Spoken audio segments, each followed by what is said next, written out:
All the attention on the Nunes memo goes back 2 weeks, even more.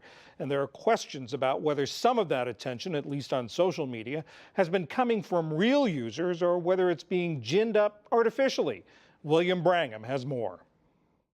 In the days leading up to the release of that controversial Nunes memo, there was a hashtag on Twitter called Release the Memo that became hugely popular on Twitter. It was used by conservatives and allies of the president who hoped the memo's release would undercut special counsel Robert Mueller's investigation. But a series of recent reports indicate that some of those Twitter accounts promoting Release the Memo were fake, and that some of them were linked to Russian interests. Thomas Rid is at the Johns Hopkins School for Advanced International Studies, and he's been examining how Twitter and other online platforms can be used by these so-called fake bots to spread information online. Welcome back to the NewsHour. Hi. So, as I was describing, this hashtag on Twitter called Release the Memo became hugely popular. Lots of people, real live human beings, were using that hashtag because they wanted the memo to come out. But allegedly, some of these hashtags were being promoted by these bots. Can you explain what we know about these bots and what they might have, how they might have been connected to Russia? So a bot is an automated Twitter account that doesn't have a real human being behind it, but just a program.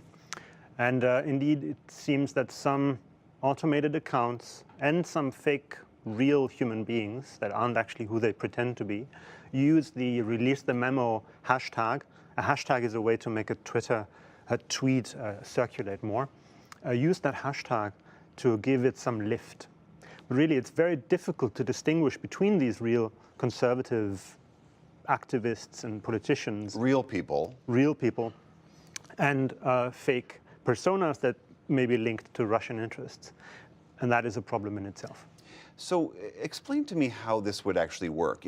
For those who don't use Twitter or understand the mechanics of it, basically I choose who I want to follow, some 50, 100,000 different voices, and I get messages from those people directly in their Twitter as they tweet out messages. If I don't follow these bots, why do I care what they are saying or not saying? So indeed, a lot of users on Twitter think they don't follow any bots, and they may actually not follow any artificial accounts that are not human, and therefore think that doesn't concern me, this problem. But that's not how this works. For example, imagine you see a tweet, a post on Twitter that has been retweeted or liked thousands, tens of thousands of times. You never check whether these retweets, which make something appear very important and viral, whether they're actually real or not.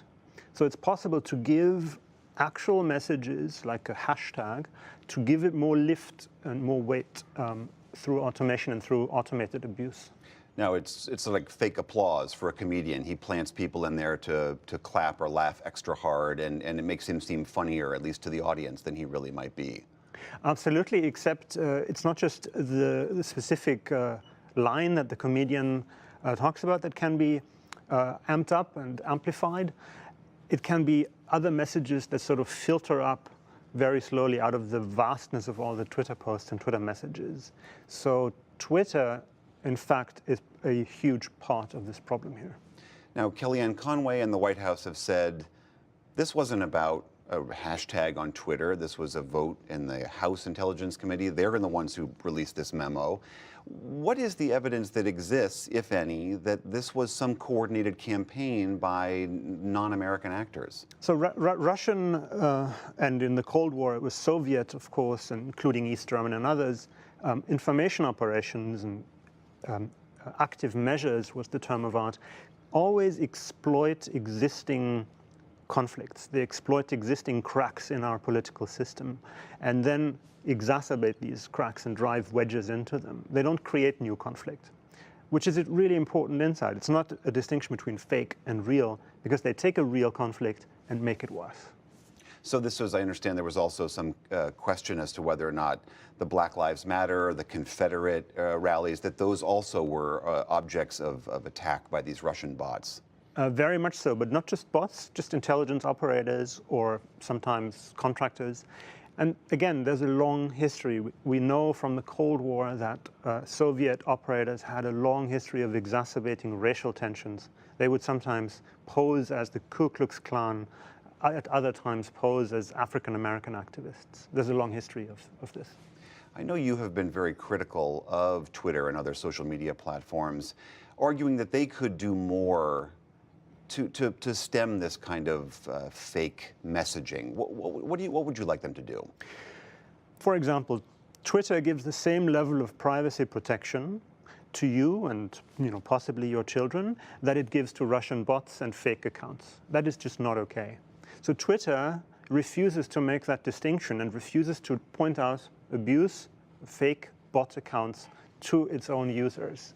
It's impossible to, for example, opt out of bot traffic, to opt out of messages from bots and retweets from bots. And that's something you argue that Twitter could easily do to identify the fake from the real. Absolutely. Technically, that is not a big problem. Indeed, Twitter claims that they can recognize bots automatically, but at the same time, the bots make Twitter appear larger and more engaging than it actually is. Twitter has never made money, and that's a way for them to appear bigger than they actually are.